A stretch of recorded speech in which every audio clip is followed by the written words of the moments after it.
said Hazrat Muhammad sallallahu alaihi wasallam, there is a hadith in Ibn Majah, said al-Mahdi minna ahl al-bayt yuslihuhu Allah fi layla.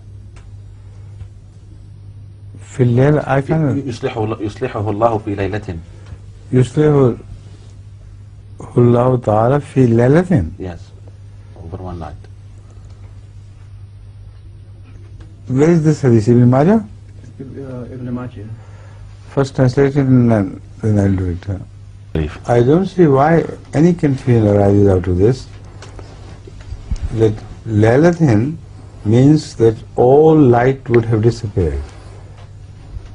Like at the time of Laylatul Qadr, the light had disappeared and then Muhammad sallallahu alaihi wasallam brought that morning, or God brought forth that morning through Muhammad sallallahu alaihi wasallam.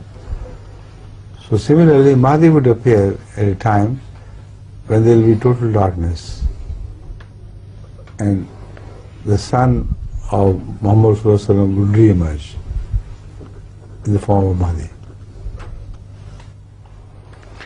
You see, this is to what Muhammad sallallahu alaihi wasallam refers in that hadith of Bukhari, that al-iman al-muallaqan in the suraya. It would have deserted the earth entirely. So when Iman deserts the earth, what remains? Al-Layla.